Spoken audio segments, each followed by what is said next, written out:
Hi, everyone. My name is Sandy Baird, and I am the Secretary Treasurer of the Cuban American Friendship Society. The Cuban American Friendship Society is a group that was founded in the 90s when I and a number of other people went to Cuba, and we decided that we should treat our neighbor, the Cuban people, with friendship and with neighborliness. And we formed a group called the Cuban American Friendship Society. We have been going to Cuba ever since to express our support, our friendship, and our love for our neighbors who are only 90 miles away. During the COVID period, we have not been in Cuba, but recently we went back to Cuba to attend a conference at the University of Havana Law School. And you can see a picture of all of us that were there at the law school during the period of time between May 16th and 18th. It was a 3-day conference to which we were invited to discuss from the Cuban point of view, the Helms-Burton Act. And we will be discussing that act and other foreign policy toward Cuba, which the United States has implemented and has issued laws about ever since the Cuban Revolution, which took place in 1959, when Fidel Castro and his colleagues entered Havana and declared Havana to be a new kind of government. Eventually, he declared Havana to be a socialist government and a republic. And ever since then, the United States has declared both hot war and also economic war, which is still war by other means against Cuba. Remember, Cuba is an island only 90 miles away.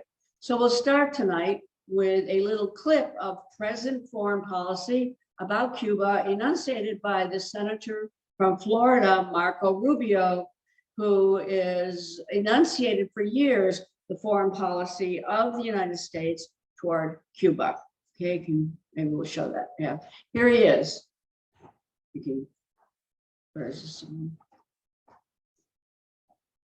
we have any sound? No.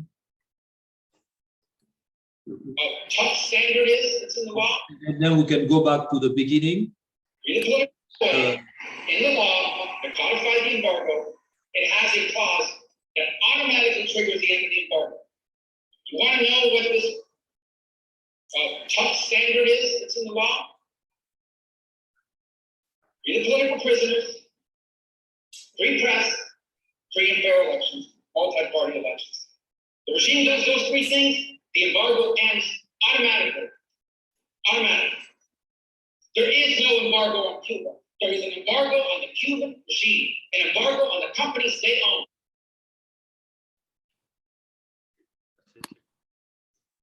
And maybe we can discuss that a little bit, what Rubio says. Since 1959, when the Fidelistas or Fidel Castro and his colleagues entered Cuba, the Cuban government had a change. Prior to that point, the Cuban government was led by the dictator, a man named Fulgencio, I believe, do you know how to pronounce it, Graham? Batista, who was the so-called dictator of Cuba. It wasn't a totalitarian regime exactly, but he was a very cruel dictator, very allied with the United States, very allied with the corporations of the United States, which owned much of the property in Cuba and certainly controlled its economy. Ever since the Spanish-American War, which was between 1898 and 1904. So in 1959, when Fidel Castro took over that government, the United States has been very cautious at first in understanding what that government was about, but eventually became hostile to that government and has sought regime change ever since. The reason being that the United States saw Cuba as being a socialist government, a government that was at least friendly with the Soviet Union at the time. And the Cuban government also nationalized many of the corporations, the US-owned corporations in Cuba, and began to operate those corporations and also the resources in the interest of the Cuban people, rather than in the interest of the profit-making corporations that were owned by the United States. That has been the policy since 1959. The policy of the United States then became incredibly hostile to Cuba, and through a series of both hot wars and what you might think of as more cooler wars, embargoes, blockades, and also sanctions, the United States has been seeking what we now know and has been enunciated as regime change. The first thing that the United States did during the Kennedy administration, that was in 1961, is it implemented a war, an actual war against Cuba at the Bay of Pigs, in which private armies from Miami and from other Caribbean countries entered Cuba and tried to overthrow the regime with guns and with violence. That was met with the forces of the Cuban government, I guess because Fidel Castro had been informed about that invasion, and those invaders were repelled and sent back. Many of them were killed as well. That was in 1961. There was then the desire on the part of the Cuban government to ally itself more closely with its main friend, which was the USSR or the Soviet Union, to arm itself against the United States in a missile deal. The USSR then was going to arm Cuba with missiles, and that resulted in 1962 in the so-called Cuban Missile Crisis, which almost led to this nuclear war about this small island in Cuba. Somehow cooler heads prevailed between President Kennedy and Nikita Khrushchev, and that Cuban Missile Crisis backed off. And so, but the result of that was that the United States implemented first an embargo against Cuba, which meant that US would not trade with Cuba, and travel was restricted to Cuba. And Cuba was surrounded then with a huge superpower which sought to control its trade. And that was in 1962. Restrictions got even worse during times of crisis. Our conference was then about the Helms-Burton Act, which was passed by Bill Clinton, President Bill Clinton, in 1996. The Helms-Burton Act, well, let me back up a little bit. In 1991, with the collapse of the Soviet Union, remembering that the Soviet Union was the main support of Cuba during all these years of embargo. But the Soviet Union fell apart in 1991. And at that point, all kind of help and trade ended with that so-called special period. And Cuba fell pretty much into an economic recession called the special period. The special period, I was there during the special period. During that period of time, there were food shortages in Cuba for the very first time, really. And there was a shortage of oil. There was therefore no transportation. The electricity often was off. There was power shortages. And that lasted from 1991 until about 1996 or 1997, when Cuba became more self-sufficient, more reliant on itself, and the economy gradually recovered. They went back, for instance, to very traditional agriculture. They used oxen rather than tractors because they didn't have any oil. They started urban gardens. They had a strict rationing system so that people were very hungry, lost a lot of weight, but they did not starve to death. During that period of time, that very harsh period for Cuba, the Helms-Burton Act was passed by President Clinton and the Congress to punish Cuba at its most down time. The Helms-Burton Act really is a blockade. Now, there's a difference between an embargo, which the United States calls this economic war in Cuba, an embargo, but really this is, as the Cubans call it, it is a blockeo or a blockade. So what's the difference? The difference is that a blockade seeks to control third parties. The embargo, you might argue, is to control the trade between the United States and Cuba, or travel between the United States and Cuba. But a blockade attempts to punish third parties also from dealing with Cuba. And in the Helms-Burton Act, and parts of it that the United States says that this is to restore democracy in Cuba. And when democracy is restored in accordance with the guidelines, I guess, of the United States, then these blockades and embargoes will end. In the Helms-Burton Act, Cuba is described as a totalitarian government. In it, it is also described as such a totalitarian government that the United States has to pursue a policy of regime change. And that means getting rid of the Castro government, the Raul Castro government, and also the Fidel Castro government. By the way, now there's an aside, that government has changed. Fidel Castro is dead. Raul Castro has acceded to term limits and has left power. However, the blockade does still continue.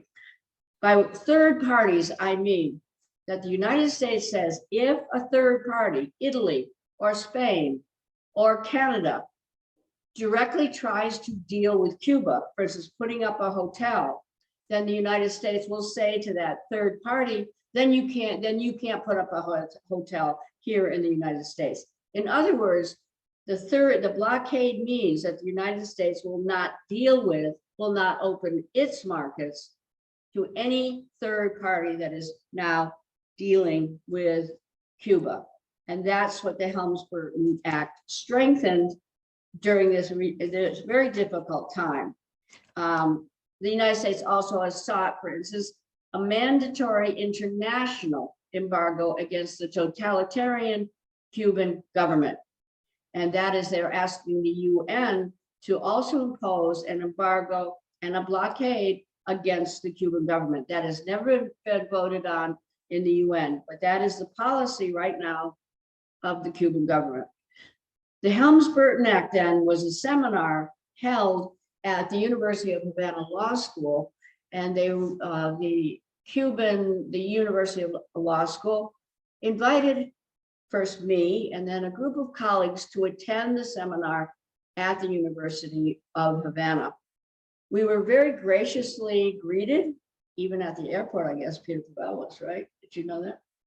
And so I got a team together of people who went to Cuba to learn about this Helms-Burton Act, to learn also about the effect that the Helms-Burton Act, as well as COVID, has had on a once pretty vibrant island economy, and how that Helms-Burton Act has acted on the Cuban people and with what results. So I'm going to turn to the other people who are with me, Graham Clark from CAFS, Cuban American Friendship Society, as well as Eric Añero, to tell you a little bit about what they learned when they were there and the effects on Cuba. Yes? Okay. Graham. Okay, so let me introduce to you Graham Clark, a member of the Cuban American Friendship Society, who has led some of our teacher trips to Cuba.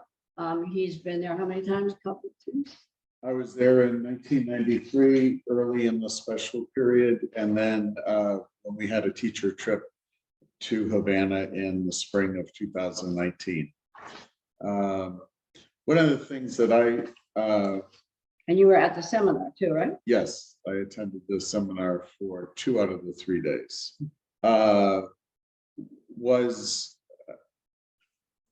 there was a lot of discussion about nationalization of assets. So sugar companies for the US, fruit companies from the US operating in Cuba in the 1950s had plenty of resources and land that they had, let's say, perhaps acquired along the way. And after the revolution by 1962, the Cuban government nationalized those assets to benefit the people of Cuba and not the stockholders of those companies, which seems like a fairly extreme step, except it's also a fairly normal step. Countries around the world have nationalized assets upon governments coming into power. Governments in the United States use eminent domain to acquire private land for public purposes such as urban renewal in downtown Winooski, urban renewal in downtown Burlington, where the pit now is.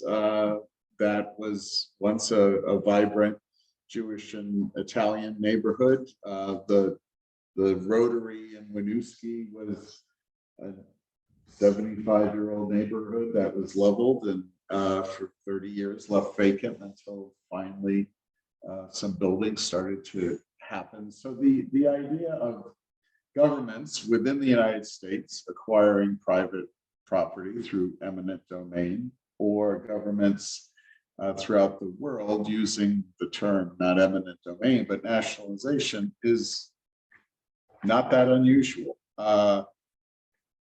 Every country except the United States has settled with the Cuban government relative to compensation for the acquisition of the nationalization, so that the Spanish companies, the Italian companies, the French companies all settled through government to government negotiations between Cuba and those respective governments relative to the loss of that private property, except for one country, the United States of America.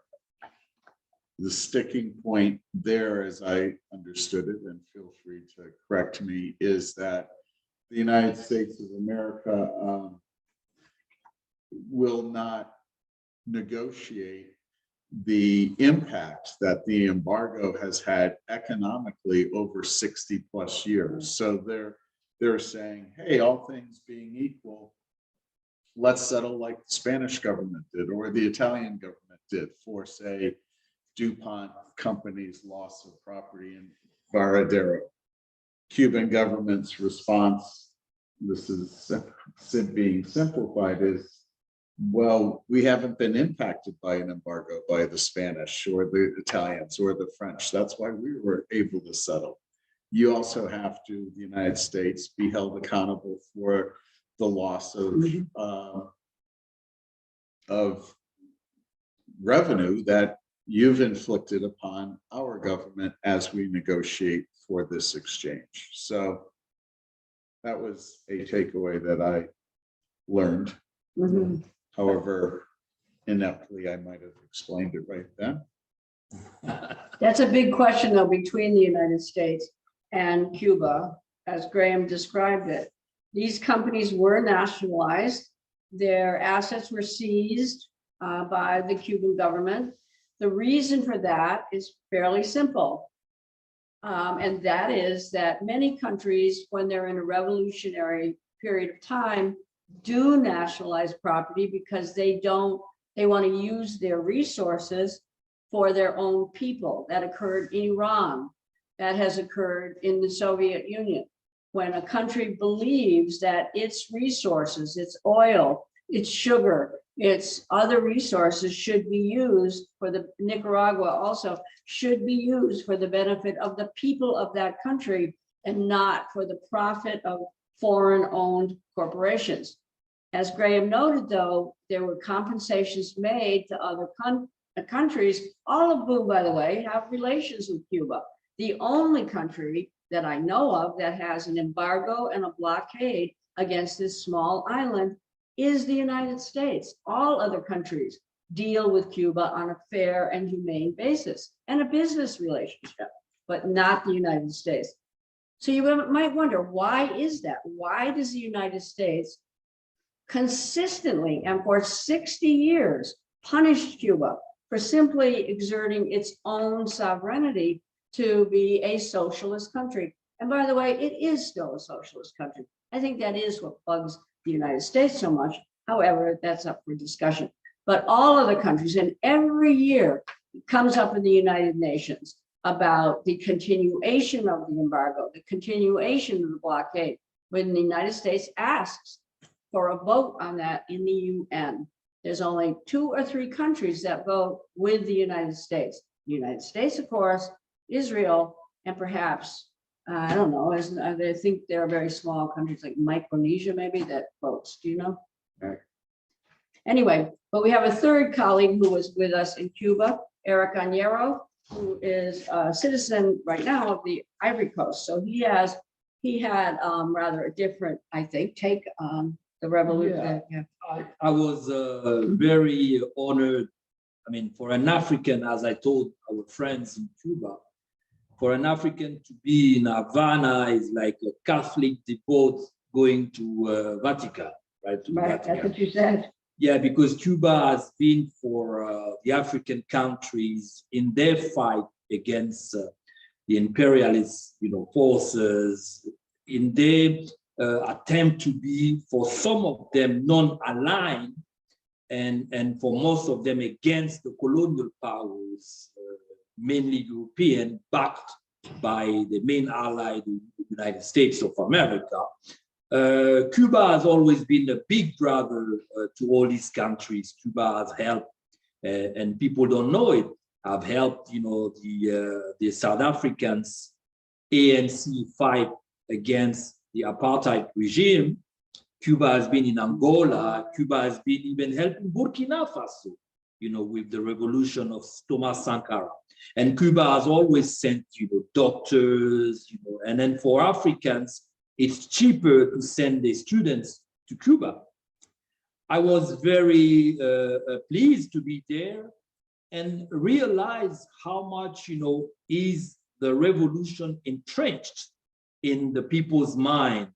How can a country, after 60 years of a blockade, can still have so many hospitals compared to, for example, the Ivory Coast, where I come from, which is a very nice little puppy dog for the imperialists, for the European colonial powers, but still doesn't have as many hospitals that I've seen in Cuba. I've seen, of course, and then it might be also due to the corona, pandemic. I've seen that there was some tension about, getting food, getting basic, stuff on the market. But no matter what, I've seen people that were happy In Cuba. in Cuba. You said, "Oh, Eric, you should have been in Cuba earlier. It was even better." But I've seen a resilient population. I've seen also that it's not only the generation of Fidel Castro or Raúl Castro that is at the forefront of the revolution. The youth, the young doctors, the young professors of university are also, they even sometimes more, they're stronger in the point of views than even, you'll imagine Raúl says things. And also I ask, the propaganda from the West has always been, no, it's an issue between the US and Cuba, meaning it's an embargo. So Cuba doesn't get any stuff from the US, vice versa. So I asked myself, how come the Cubans then are not doing well if it's only about the US and Cuba? Then I realized during the seminar that it is a real blockade. It's not only not getting McDonald's or not getting things from the US, it's that the US is against any third party that is doing business with the US. Then I finally understood why it is so difficult for Cuba. But remember, Grant, we, by a nice, we were walking down the street, and then we met with these guys that have a restaurant, a little family restaurant.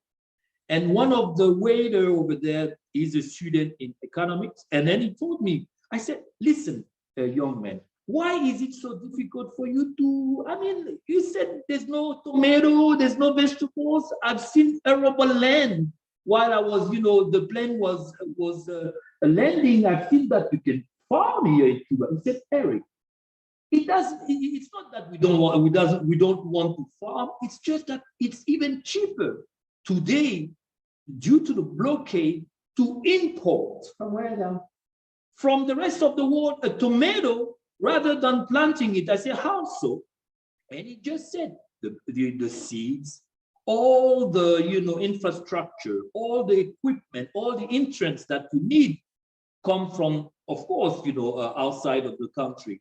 And it's difficult to get them. So how can you do agriculture when you don't have access to machineries, when you don't have access to, to all the ingredients and entrants that, make you sustainable? So then I realized that the way we judge a so-called dictator or dictatorship is sometimes doesn't see that it's action reaction. Cuba being cornered maybe is pushed to act a little tougher on its people, because anytime you can see that the people can make the revolution derail or be posing a real threat to the government over there. And the more the US is pushing pressure, the more that pressure also is going back towards the Cuban people. So it was very interesting to be there. I'm still analyzing whatever I've seen over there, but it's important that the left wing here understands what's going on in Cuba and put an end to a situation that. Right. We have another member of CAFS who's on the Zoom out there in electronic land, I guess, in Zoom land, who is Jim Court. Maybe he could talk a little bit about his reactions to the seminar. Thank you. Hi, Sandy. Thank you. Hello, Eric. Hello, Graham. It's good to see you again. I'm glad that you have all arrived back home safely. Thanks, Sandy, for this opportunity. It was great to get to visit Cuba. The last time we were there was in November of 2019 when we were on a lawyer's trip. Remember, Sandy, with the University of Havana. Right. And that was our last time. And it was really a wonderful opportunity to get back there. My impressions, there's so many of them. Eric, I will echo your sentiments about the resilience of the Cuban people, because I have always been impressed by their resolve. They have a word for resolver to describe their stamina and their strength in opposing the blockade and their own government, even just in trying to survive. And they do it. They're very admirable. It's a very admirable quality that they have, and an ability that they have. I was greatly relieved to see that the Cuban people, for the most part, have kept their good demeanor and good humor and just good presence despite suffering the last 2 years. It was very challenging for them the last 2 years to deal with COVID and the lack of tourists, because 80% of their economy essentially is tourist based, and it was just remarkable to see that they were doing as well as they did. And I was worried that they would have hardened and turned bitter, but it really didn't. That wasn't evident. It was great to visit again with old friends, to see that they were safe, and looking forward to the future. While we were there with our partners that we work with at SIPS, which is I'll call it an NGO. It's a nonprofit organization that organizes a lot of our trips. They had 2 or 3 trips from groups from the United States in attendance. So the process of reacquainting and renewing that relationship with outside groups from abroad to come visit was starting again. And it was also just great to be there and to see that that they're still there. It was I really can't describe enough. It left me hopeful. We're going to continue. It gave me hope that we're going to start organizing trips again to go back down. They're looking forward to it. They want us to get trips. I know Graham is going to organize the teachers' trips. When I've always wanted to resume another baseball trip. I want to take medical doctors down again, and I'm looking forward to doing that again. And there was really an enthusiasm for that to happen again. So I was glad to see that. I was distressed to hear that a lot of the young people are leaving the country because they don't see any hope in future there. It's discouraging. But it also was heartening to see that a slightly older generation was still committed to staying there and trying to turn things around.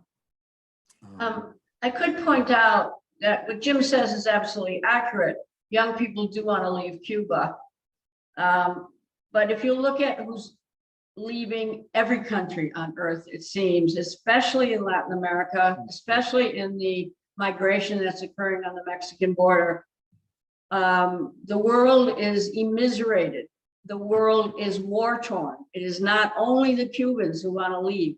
There's some kind of perception, and I think that whoever is anti-Cuba in our society is always talking about everybody wants to leave. Well, they want to leave Haiti. They want to leave Mexico. People want to leave almost the entire world because of poverty. And I'll tell you another reason that they want to leave is because of the wars of the United States.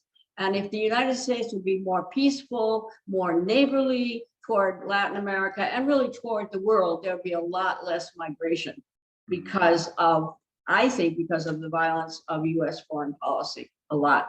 So while it's absolutely correct what you're saying, Jim, that Cubans want to leave, because I think largely because of the economy, it's also true all over the world. But it's very interesting that, you know, unfortunate. and Graham, you remember that young lady who said, yes, I want to leave, but I don't want to come to the US.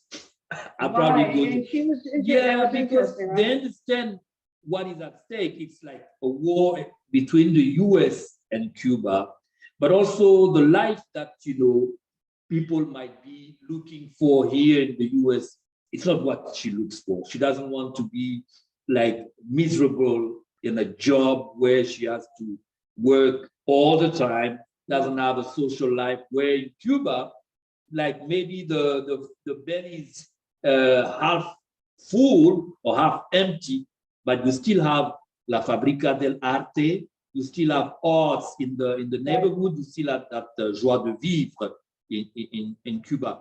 But I also had the feeling that Cuba is at the crossroad, you know. The revolution is looking at what is happening to them through their lenses.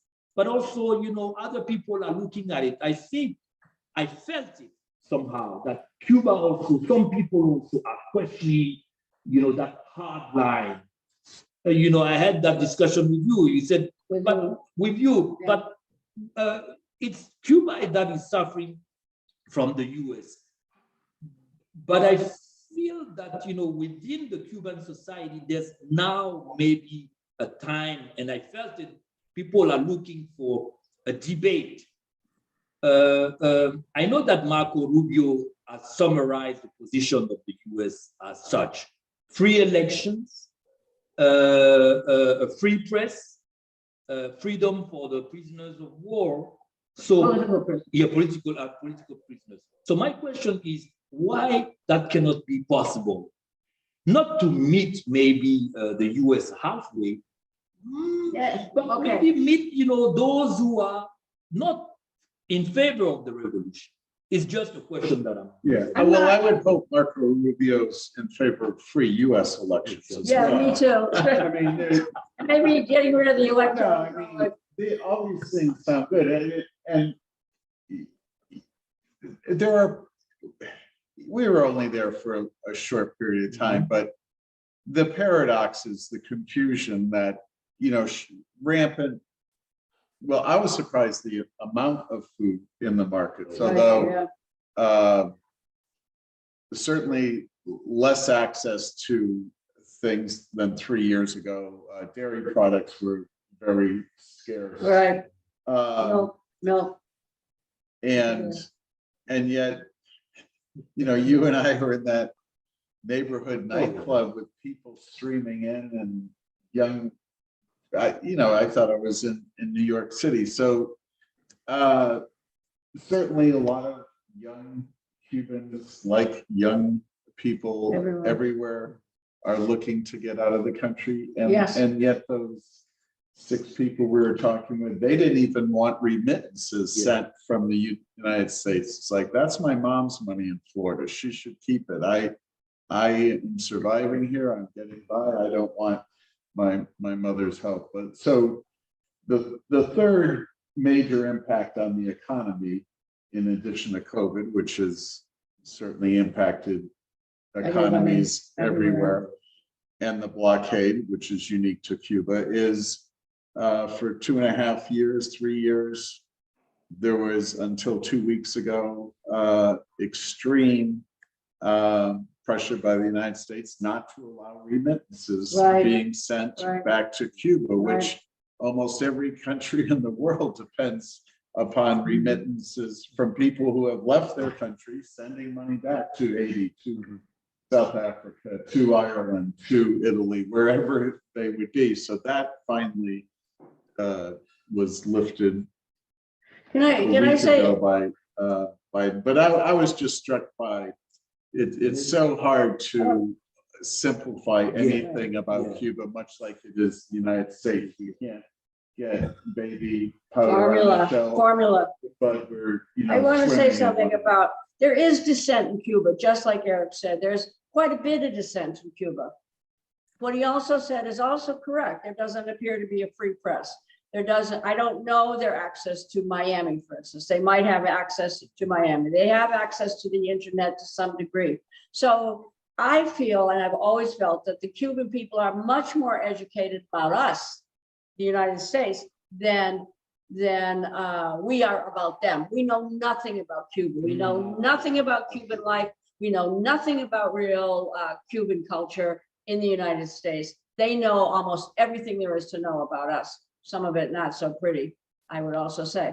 There is dissent in Cuba, and sometimes it is punished severely.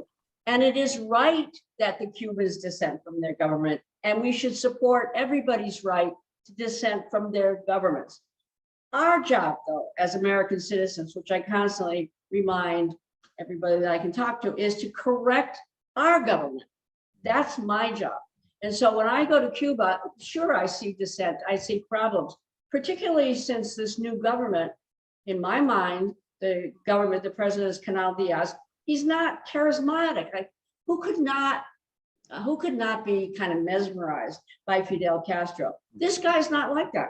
So there's a lot more dissension right now, particularly since I found the economy, unlike my two colleagues here, busted in Cuba. I really found this time, I've been going there since 1981, more poverty than I've ever seen before. And I was pretty sad about that. However, why does the United States, our country, make life so miserable for Cuba? Why can't we at least address our government and say, enough of this? These people are Black people, people of color, they're our neighbors, they're poor. Why can't we make it easier? If they're going to flop, let them do it on their own. We don't have to have a blockade against Cuba. There's no reason. Cuba has never been a security risk to the United States, ever, ever, ever. And yet we treat them as if they're enemies. Maybe someone, inhuman. Yeah. maybe some of our friends want to pitch in. Oh, Yeah. Yeah, there's several people who are. Is Jenna there maybe to call on them? Anita? Where? Anita. Yeah. Yeah. Well, any questions from Michael, Barb, Nancy? Anita? Let's do Anita Rapone was also with us. She's muted. Maybe she doesn't have anything to say at this moment. Are there any other thoughts about Cuba or about the U.S. foreign policy or whatever? I did want to say, why do you think? Wait, Oh, I'm sorry. Let's give people time. Yeah. So, Is just wondering if we're looking up there, seeing Sam, Nancy, and Michael. Are there any questions people would like to ask? Hello? Hi. Hi, Hi. Joanne. Do you have a Hey, question? Joanne. I don't know why I am under Sam Swanson, but it's very strange. Why, what? What? You know, Joanne, I sent you a quick. I know, message. but I tried to respond. Yeah. I somehow my That's She's a fellow all the others. Sam Okay. Swanson is actually Joanne Murad, a fellow traveler who was on a trip, so. Right. So Go for it, I'm Adrian. Joanne, and I just, of course, I agree with everything everyone's been saying. I just wanted to say that I do know that there are people who are leaving Cuba. Some of my family who are more prosperous, but have sort of gotten to the point where they've decided they can't take the economy anymore.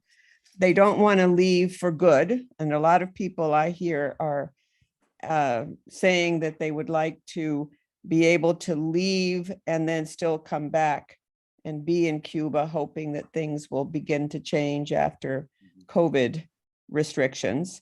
But I was very, I felt really good seeing all the young people at the conference, all the students participating, the That's students, and of course, I understand how intelligent and hardworking Cubans are, so that it doesn't surprise me in that way. And that there's so many who still are fighting to keep things going at the university. I did want to say just one thing, and I think the regime is making a big mistake when it comes to their monetary exchange, because I think it causes great problems with anyone who's going to be visiting, including us. I don't know if all of you felt that way, but just trying to figure out how to pay for things, which exchange, whether the dollar, the euro, and of course the use of cards that we had to have to be able to buy in certain areas, in certain stores. It's very confusing, but it was wonderful to be there. However, I did see lots of changes that were Yeah. not for the best because of the lack of tourism, the lack of people just spending money from outside of the country. Right. But, However, you know, I was too, Joanne, because we've been there during better times. There was a brief period of time under President Obama when there wasn't really a honeymoon, but at least this is important, he opened diplomatic relations with Cuba, right? For the first Yeah. time since 1961, because the United States didn't even recognize Cuba as a sovereign country and exchange embassies, nothing. Remember that? Yes. Obama at least opened that and opened diplomatic relations and recognized that Cuba had a right to really exist and be recognized by the United States, and it had full exchange of diplomats. That allowed also a free trade, more or less. At least it allowed tourism. But when Donald Trump came in, he cut all the tourism off. He restricted travel for tourist purposes. And then although Joe Biden promised to change it, he didn't change it either. Now he has recently let up a little bit by allowing Cubans to send money back, American Cubans. But nevertheless, those restrictions are like it was during President Bush. They're back to that kind of really inhumane, punitive, hateful measures of immiserating the Cuban people. There's no reason for that. There's just no reason for it, is there? On earth? Yeah, but you know, no matter what, I was very happy because I've seen a country which has been under these terrible circumstances.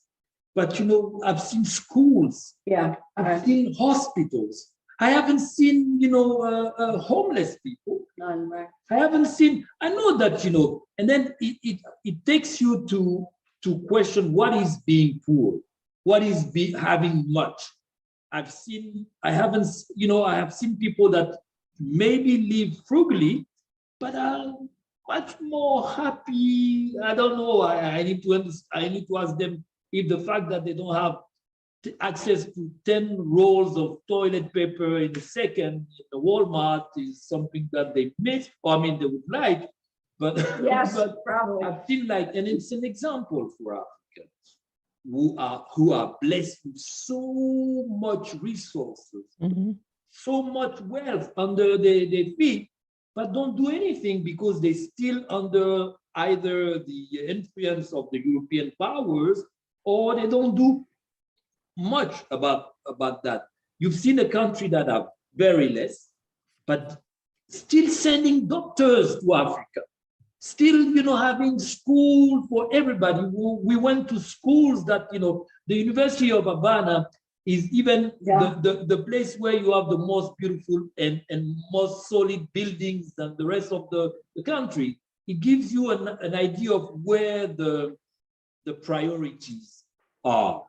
Health, I've seen hospitals all around the Havana, and schools. So yes, you have to be sometimes,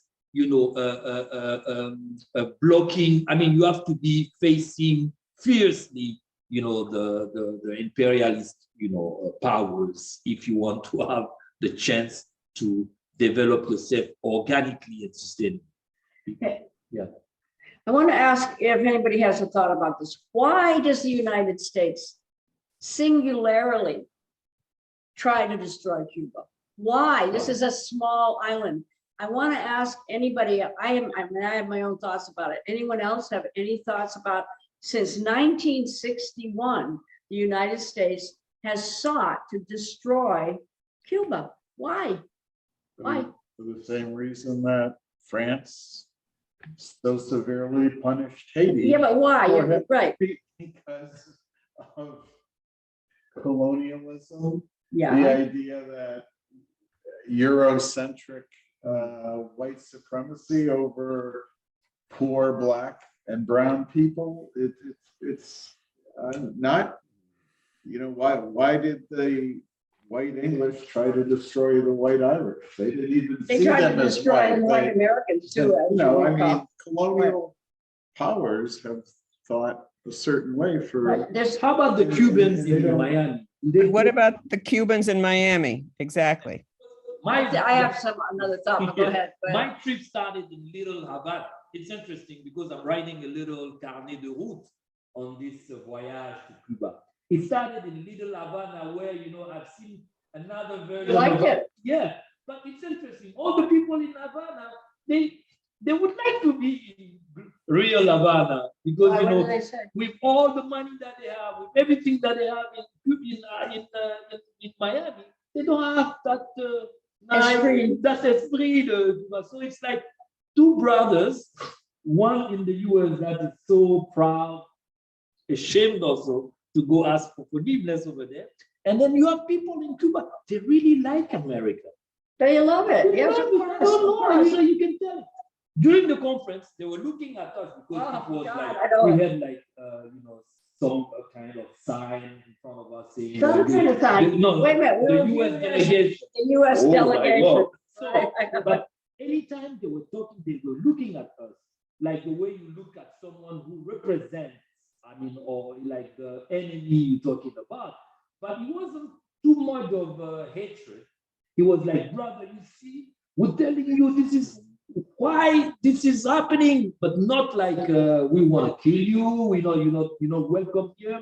And at some point, Sandy said, okay, said something about the farewell letters of two of the U.S. presidents, who were telling the American people not to interfere with other countries' affairs, basically. And then that you were kind of a little sorry for what the U.S. is doing to their country.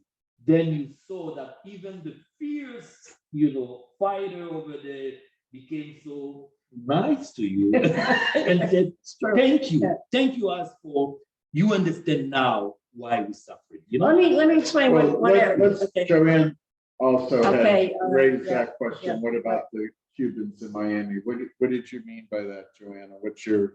Well, I realize that I think our government cannot stand the fact that there is a communist socialist government That's so what's going close on.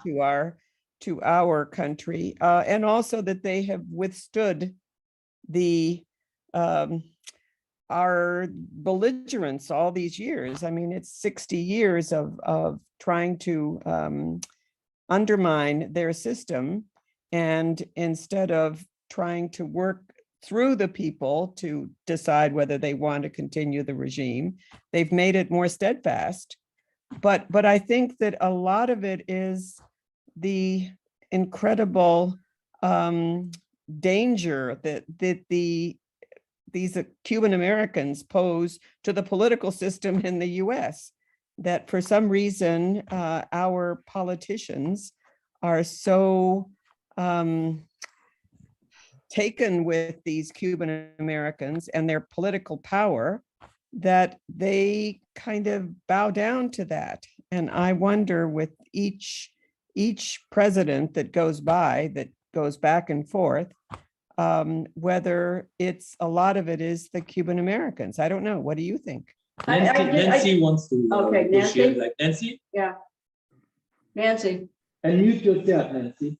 Okay, no, I agree. I think a lot of the problem is those people in Florida who are pushing and pushing and pushing. I don't know why they have over much influence than other people. But well, the other thing I was going to say is I agree with the woman who was just speaking that I think the US can't stand the thought that a little obstreperous country who's socialist can have a chance. So it's speaking of unfriendliness. that's it. Jim had something to say, right? Sure. So it's fascinating to hear these comments because it kind of brings things a little more, gives it a little more clarity. I think the Cuban Americans, mostly in Florida, but you got to also recognize New Jersey has a very large population of Cuban Americans. And there's a senator, a Cuban American senator from New Jersey, Robert Menendez, who's very influential. And remember, the Senate is divided evenly at 50-50. So I had this conversation with Lindsay, who was the American lawyer that we met at the conference, who was representing the companies that were being sued by the Helms-Burton Act because Trump lifted that stay to prevent that. And he pointed out the fact that Robert Menendez is a very influential vote, but he is also beholden to the Cuban American conspiracy, that's the wrong word, but the anti-Castro group. And the Florida Cuban Americans have an outsized influence. I think it's really unfortunate because they really they shouldn't have that much influence, but they still do. So the And reason is that they are such a large part of the Florida vote that every politician thinks that they have to maintain this hostility in order to get that vote. But the other interesting conversation is that, I think it's partly that the Democrats think they can still retake Florida. And I think that's a pipe dream. And it's like, if they were to let that dream go, that vision go, that they will recapture Florida, which I don't think is likely. They can put this beside them, and ignore, and then maybe diminish the influence of the Cuban American, anti-Castro group, their influence. I just think that, I can't quite figure out why they have such influence. They really don't, they really shouldn't, because it really. I do want to make a comment about that because I think that people like us tend to think it is only the Florida vote, which is not correct. The real reason I think is something Eric said, that Cuba is a symbol to the whole world of resilience, of going its own way, in spite of the opposition of the main imperial power on earth, the biggest imperial empire on earth. That Cuba has gone its own way for 60 years, and that is dangerous as a symbol to the government. I think American people don't care that much. But I do think that it's a very good point, and it's true. And I think the only reason that continues, though, is that because Cuba is so small, and it doesn't really. Let me rephrase that. We don't pull this crap with Russia. We don't pull this crap with China. The stuff that we do against Cuba, we would not get anywhere. We get any traction with Russia and Cuba and China. It's because Cuba is a small, pretty indefensible island, and we can be a bully, and that's what it is. And we're being bullied. Tried to do it to Russia, didn't work. Yeah. We tried to do it to Russia. Only, and then it will be, the US will appear weak if in Right, their right, backyard, right. like it's like Astérix et les Gaulois. Astérix et les Gaulois is like the die-hard Yeah. French Gaulois against the Roman Empire. Oh, wow, it's a cigarette. Yeah, I mean, no, Oh, no. oh, yeah, the Gaulois, yeah. No, what, The no, Gaulois. asterisk is a It's, cartoon. yeah, but for the rest of the world, you're right. If Cuba managed, I mean, for example, if the US said, okay, enough is enough, basta, okay, Cuba, go your way, you can do whatever. All the countries that Cuba has inspired will also rise against France, England, against all these, colonial powers that are maintained there, over there. And also maybe it's a love affair A divorce. against a divorce against Cuba and America, because Cuba used to be the little mistress of Yeah. in Correct. the Caribbean. So Many people feel like it's like. a rebellious mistress is always someone The that best. you want to slap. Oh, and unfortunately, it's like that misogyne, attitude of the superpower that can, But Cuba was a playground for the United States. Cuba was, I mean, you go into the Nacional Hotel and you see a statue, not of Fidel Castro, but of Nat King Cole. Cuba has always been fun for the rich. No longer is that, but it still is a lot The of fun. mafia, the mafia. the mafia. And the mafia, right, exactly. So, For me, who learned about like the Cuban Revolution and then the relation between America, I mean, the US and Cuba, why do you think Cuba has been able to resist for 60 years? I don't know. Well, what is the secret? What? How? Esprit, for one thing. I don't know how. They're resourceful and intelligent. Very little assistance. They now, I mean, they had assistance with the Soviet Union for a long time. But the Soviet Union collapsed. They're on their own now. But I have an idea. If you see, for example, in Burkina Faso, why Burkina Faso's in in Africa. Africa, why Thomas Sankara was winning is just that Thomas Sankara was not corrupt, was not like, taking all the money of the country for himself, compared to other countries. If Fidel Castro was a Batista, I'm pretty sure the revolution wouldn't last Right. a year because he would have been too weak. You just have to poison him with whatever, tried. Yeah. If I don't know if it's right to say that the Cuban leadership did embody the revolution, or at least its constraints, but themselves. I don't know if what I'm saying is true. If it's because Fidel Castro also was a frugal man. It's because maybe those who were in power were directing the little money that they had for the benefit of the rest of the.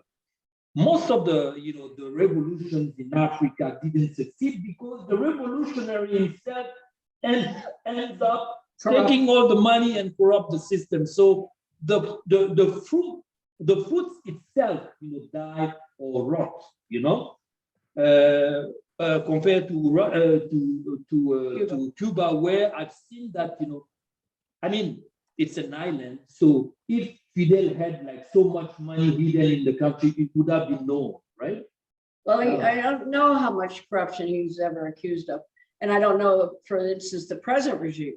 I do know that it did appear that the Castros were not as corrupt as what happened in Africa after independence. The leaders are at least accused of a lot of corruption.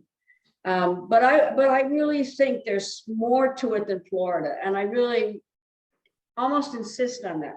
Cuba means something to the rest of the world. It means something.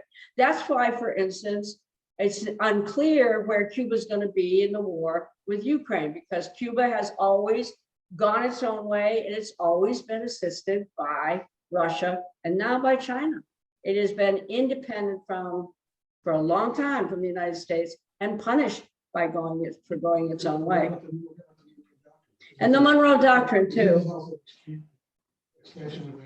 It is, right. What? The Soviets had rockets in Cuba.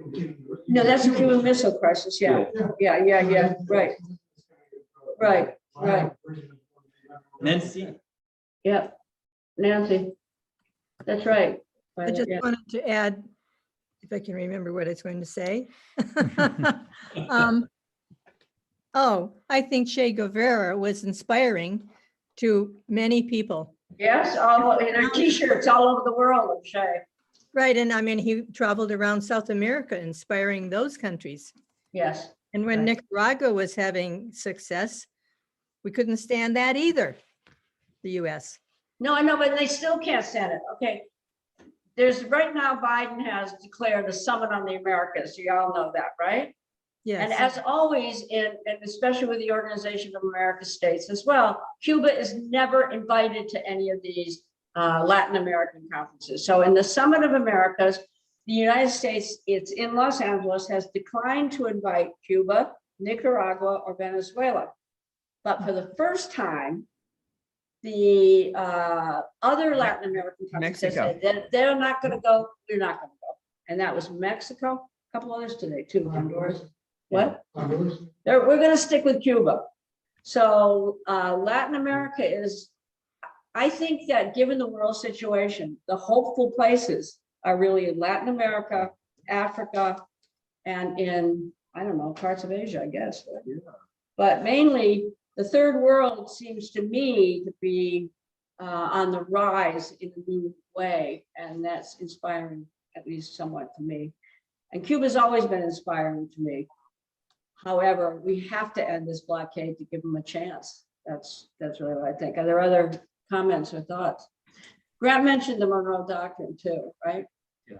And we all know the Monroe Doctrine in 1823 basically asserted that the United States from 1823 onward would be the hegemonic power within the Americas, and that they would never again allow any other European powers to have power within the whole hemisphere. That was the Monroe Doctrine in 18, and that has been in practice really ever since. But I'm not sure it's going to last very much longer. Anyway, Miss, anybody have any final thoughts? Well, I just think we need to keep going to Cuba. And I think everybody Okay. needs to go to Cuba, Joanne.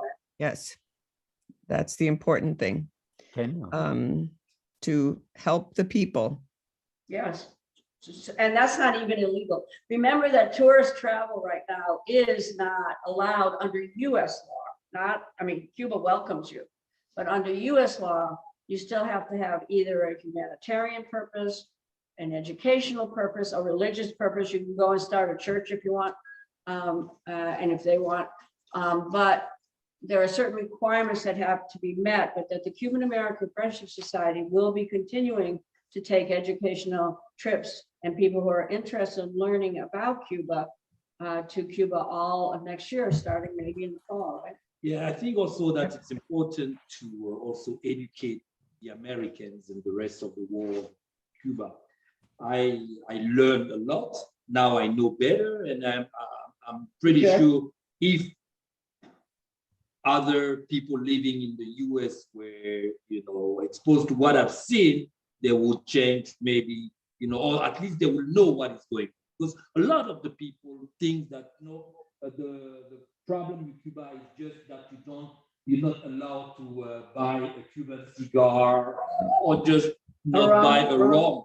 It's beyond that, it's more than that. And I'm pretty sure if we bring the information, we share it to them, to the people here, something can happen. People to people connection can maybe force the Americans or the public to, influence, the foreign policy. Okay, that's what I've always thought. And I call it détente from below, peace from underneath governments, people to people exchanges. However, I'm not certain that we've changed the government, have we? What do you think? Yeah. Briefly during Obama, briefly, we did. Yeah. Anyway, maybe within our lifetime, what do you all think? Huh? It's a hope. What? I sort of, depends on how hopeful you are and idealistic. Joanne, you've always been a lot more hopeful than me. Yeah, I am. I'm not saying where I'm at with all this hope stuff. But the world also is changing. So there are multiple poles of, of power now.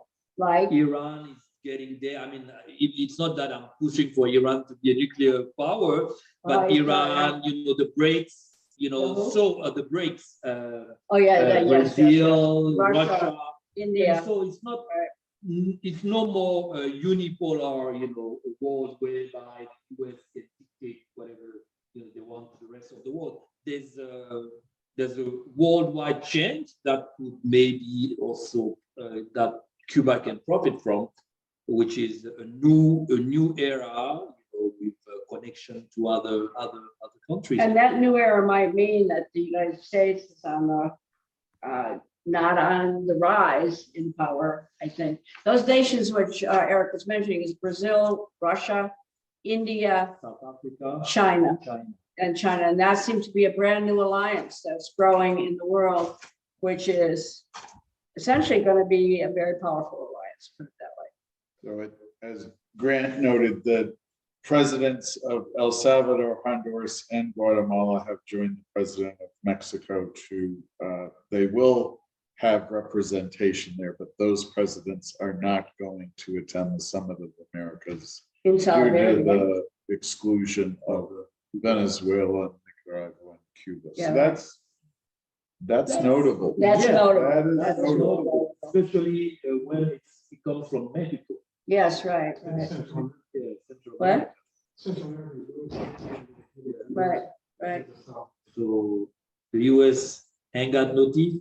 Well, it does. It still does a little. Okay, so any final thoughts or questions? We'll be back in a couple weeks. I think on the 23rd that VICII will be presenting on the expansion of the airport in South Burlington. So join us then for another interesting, I hope, evening. So thank you all for being with us. Yes, keep an interest in CAFs. What? I said, keep an interest in CAFs, in the Cuban American Friendship Society. Yes, obviously, yes. Right. That's what we Okay. all need to do. Okay. Okay. everything. Yes, Samson. All right. Hasta luego, compañero. Hasta luego.